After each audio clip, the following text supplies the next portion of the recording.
Hello, everyone. This is Autumn from Central Plains Library System, and today we are going to spark students' imaginations by creating a DIY robotic hands using drinking straws, a rubber glove, tape, and some string. This hands-on activity will help children to hone their engineering and creative thinking skills. So what's a DIY robotic hand, you might wonder? Well, it's a simple and innovative engineering activity that will teach children all about the world of robotics.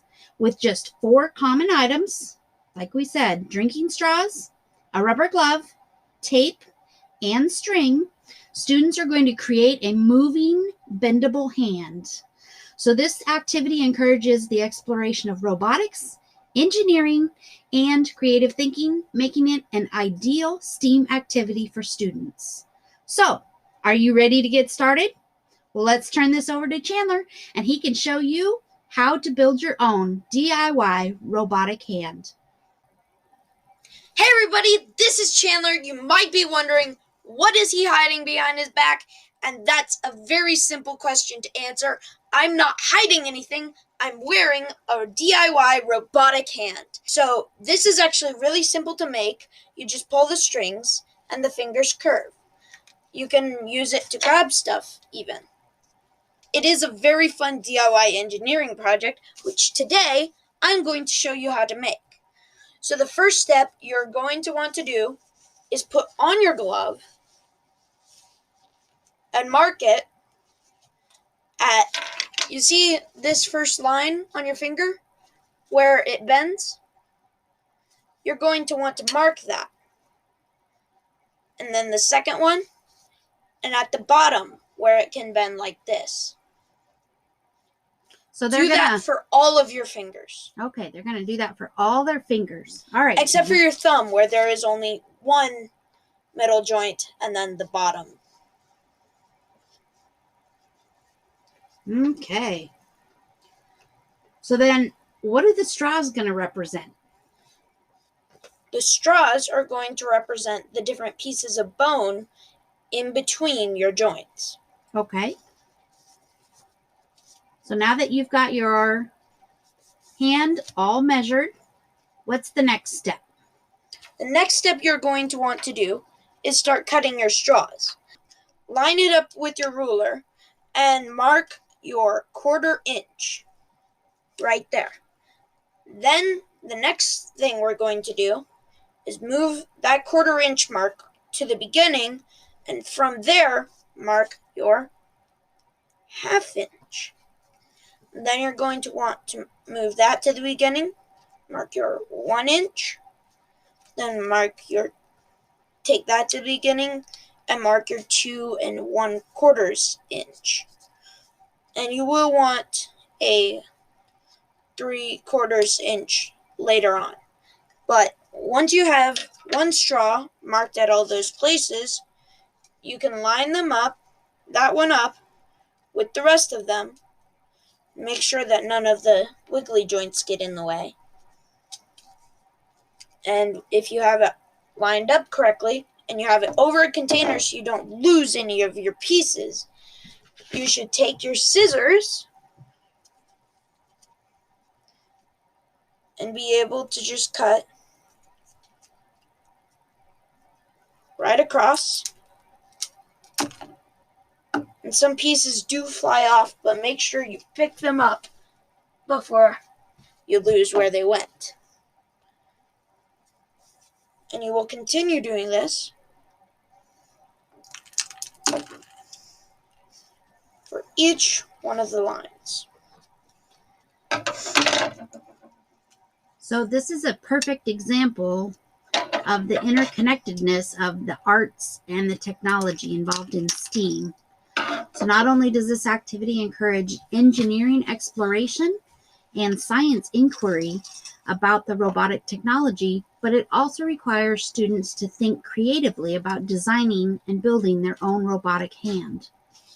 So the artistry and design are pivotal in the development of scientific technology, especially in the field of robotics, like what we're working on today.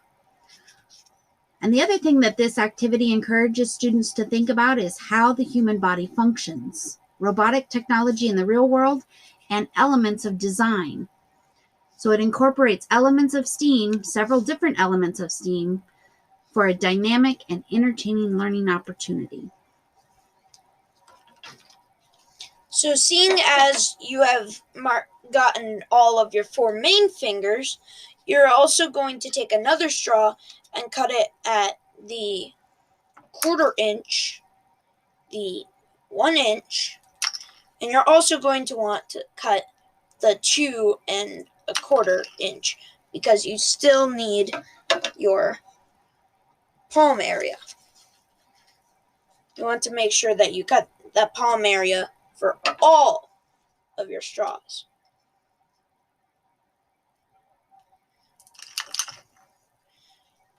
From there, you have your straws cut. You will no longer need the stems of your straws until you have to cut carpal tunnel.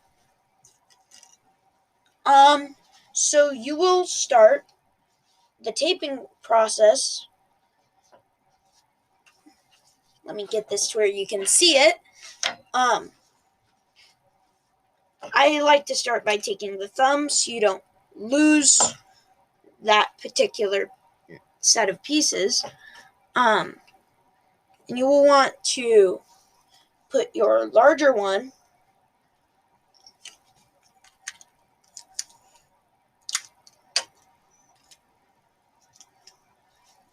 at the top.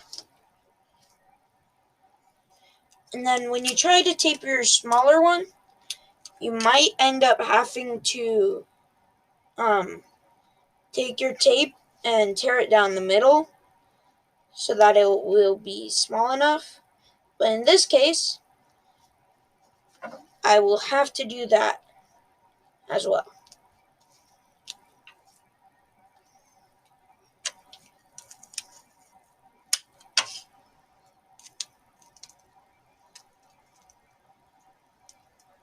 That's just so it doesn't block either end of the straw? Yes. Okay. Because if it blocks either end of the straw, your string won't be able to get through. Okay. So let's see what that looks like then.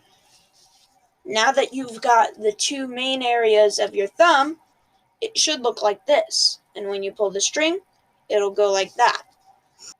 And now that you've gotten that done, you will take the area that will be from your thumb into your palm and tape that there.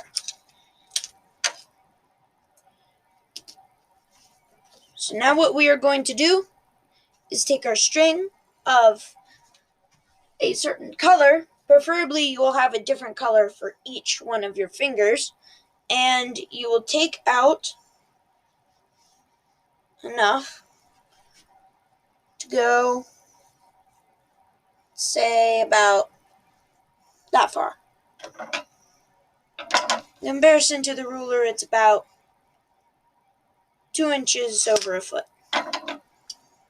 So that would be about 14 inches or so. This is when we will have to cut our carpal tunnel. So we would just take one of the stems from our straws, the bit that we didn't use, and cut off 3/4 of an inch.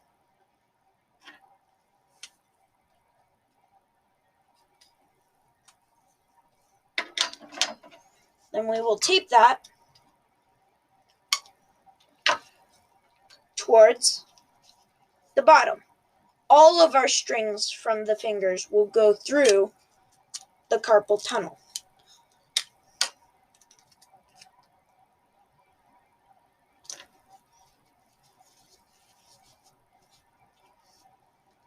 Now that we have that done, we can start threading our thumb.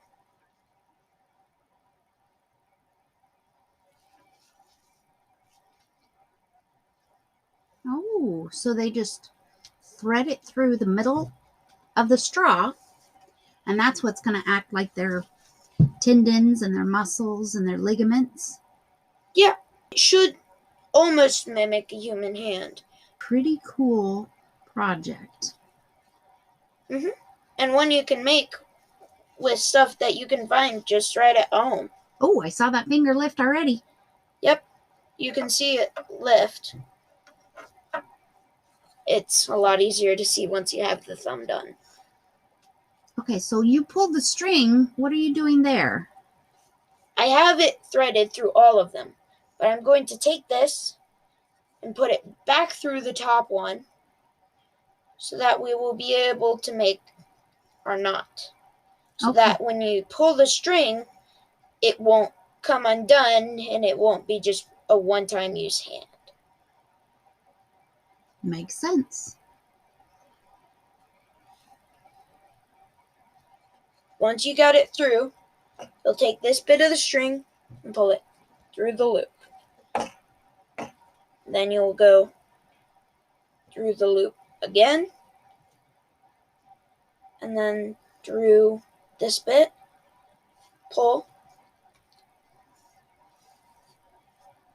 and then do that one more time. You can cut off the excess, and then when you put it on,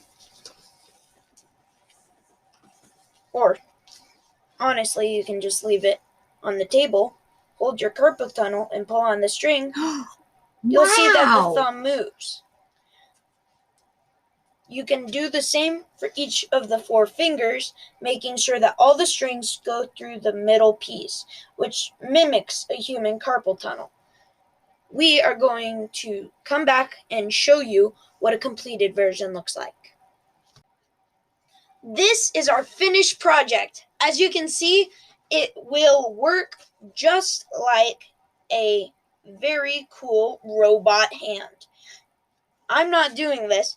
This is just pulling the strings as it pulls at the top of the straw. Seeing as we knotted it there, it'll pull through the rest of them and curl into a hand-like shape.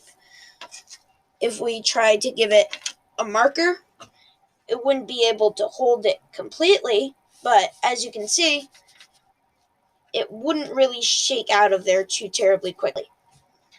But I bet if you put it on your hand, it will stay a little bit better.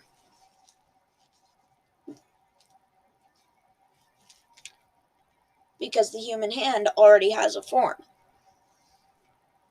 As you can see, it holds a marker good enough. You can actually feel the force of the strings pulling your fingers when you hold it. As you can see, that is how you make your very own DIY robot hand. Now, I would like to tell you to have fun and go full steam ahead this summer. Wasn't that a cool project? I want to go and make my own now. Another option that you can do is go ahead and make a cardboard cutout of your hand. See, this is my hand. And then just go ahead and bend it at each of the chunks. And then do the same process. Tape on your straws, string your strings through, and then use them to pull down here at the bottom. That might work a little easier. Try it out. See what you can come up with making a better design. All right, we hope you had a great time, and we look forward to the next project we get to do with you.